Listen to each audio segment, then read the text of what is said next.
सिंचन के 2 सबसे AI horror episode. तो जैसे जैसे एआई डेवलप हो रहा है वैसे वैसे हमें कई ऐसी चीजें देखने को मिल रही हैं जो ऑलरेडी बहुत ही क्रीपी है। लेकिन जरा आप ही सोचो कि क्या होगा जब एआई एंड टेक्नोलॉजी को सिंचन के हॉरर एपिसोड्स में दिखाया जाए।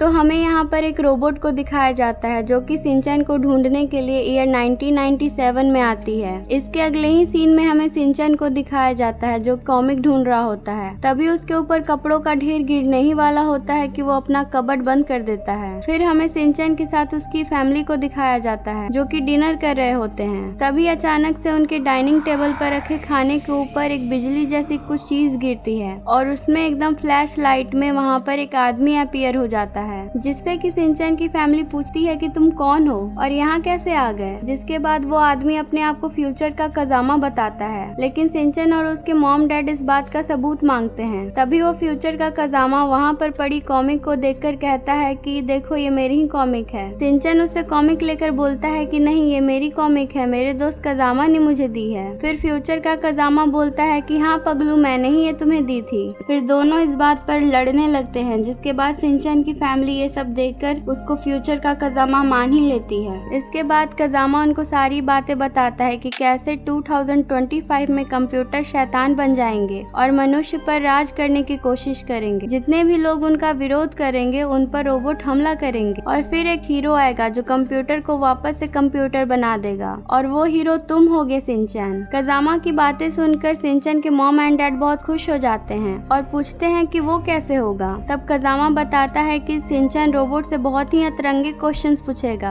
जिसका कि रोबोट भी सही आंसर नहीं दे पाएंगे और वो सिंचन के सवालों से इतना इरिटेट हो जाएंगे कि उनकी वायर फटने लगेंगी और वो हैंग होकर खराब हो जाएंगे। तभी कजामा आगे बताता है कि अभी फ्यूचर से रोबोट सिंचन के क्वेश्चन पूछने की शक्ति को छीनने के लिए आता ही होगा। ये सुनकर हैरी उससे पूछता है कि उनको रोकने का कोई तो सॉल्यूशन होगा। तभी कजामा बताता है कि रोबोट की पीठ पर 2 बटन होगा, एक ब्लैक और एक ग्रीन। ब्लैक बटन को प्रेस करके हम उसको रोक सकते हैं। तभी अगले सीन में वहाँ रोबोट आ जाता है और सिंचन को लेकर उसके मॉम एंड डैड वहाँ से भाग जाते हैं। जिसके बाद कजामा रोबोट से फाइट करने लगता है पर वो रोबोट को हरा नहीं पाता है। तभी उसके दिमाग में एक आइडिया आता है और वो सिंचन जैसा ही दिखने वाला टॉय रोबोट के सामने रख देता है और सिंचन को लेकर वहाँ से भाग जाता है। लेकिन रोबोट सिंचन को पकड़ने के लिए उन दोनों का पीछा करने लगता है और सिंचन पर हमला कर देता। तभी सिंचन वही कबर्ड में घुस जाता है और कपड़ों का ढेर उस रोबोट पर गिर जाता है, जिसमें कि एक्शन कामिन का टॉय उसके ब्लैक बटन को प्रेस कर देता है, जिसके वजह से रोबोट फाइनली बंद हो जाता और सभी लोग बच जाते हैं।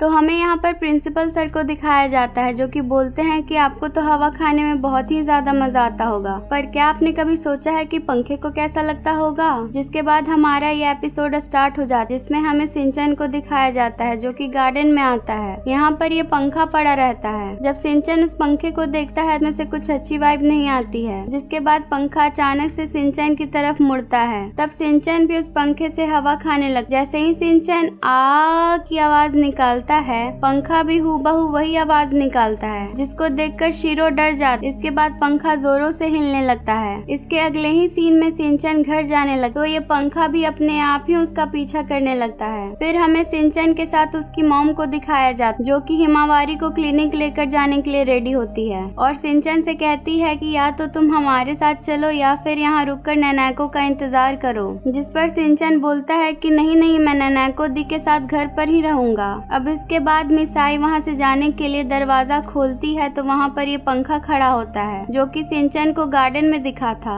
यहाँ पर वो उसको इग्नोर करता है। तभी नैनाको दी सिंचन के घर पर आ जाती है और सिंचन की मॉम नैनाको से कहती है कि मैं क्लिनिक होकर आती हूँ, तुम सिंचन के साथ ही रहना। फिर वो पीछे मुड़कर वही पंखे को घूर के देखती है और कहती है कि पता नहीं इसे कौन यहाँ रख कर चला गया। अगले सीन में हमें नैनाको दी के साथ सिंचन को दिखाया जाता है जो कि वहाँ पर ड्राइंग कर रहे होते हैं। खिड़की के पीछे से वो पंखा भी ये सब देख रहा होता है। तो सिंचन खिड़की खोलता है और उस पंखे को देखकर कहता है कि ये यहाँ क्या कर रहा है। तो नैनाको से बोलती है कि चलो इसे अंदर ले जाते हैं। जिसके बाद सिंचन उस पंखे को ऑन करता और बोलता है कि नैनाको दी को भी तो हवा मिलनी चाहिए। वो पंखा नैनाको के साइड करता है तो पंखा हिलता ही नहीं है। इसके बाद सिंचन को गुस्सा आता है, लेकिन नैनाको बोलती है कि चलो इसे छोड़ो, हम केक खाने चलते हैं। जैसे ही नैनाको केक खाना स्टार्ट करती है पंखा उसको देखकर देखकर जेलस हो जाता है और केक में लगे स्ट्रॉबेरी को उड़ाकर खिड़की पर जोर से मार देता है। इसके बाद वो पंखा और भी फास्ट हो जाता है, जिस वजह से नैनाको बहुत ज्यादा डर जाती है और ये सब देखकर शिनचैन फैन बंद करने जाता है, पर वो ऐसा कुछ कर ही नहीं पाता। जिसके बाद उसको एक आइडिया आता है और वो अपने डैड के सड़े हुए जूते लाता है, जिसमें से बहुत ही ज्यादा बदबूदार स्मेल आती है, जिसको कि वो पंखे के पास ले जाता है, पर वो पंखा उल्टा शिनचैन की तरफ ही वो बदबूदार स्मेल फेंकने लगता। तभी शिनचैन कैसे भी करके उस पंखे के सबसे लास्ट बटन को प्रेस कर दे, जिसके वजह से पंखा और भी ज्यादा तेज चलने लगता है, फिर अपने आप ही उड़कर बाहर चला जाता है और जमीन में घूम घूम कर हवा में उड़ जाता है। इसके लास्ट सीन में फिर से हमें प्रिंसिपल सर को दिखाया जाता है, जो कि बोलते हैं कि कभी भी पंखे को बिना पूछे नहीं करनी चाहिए।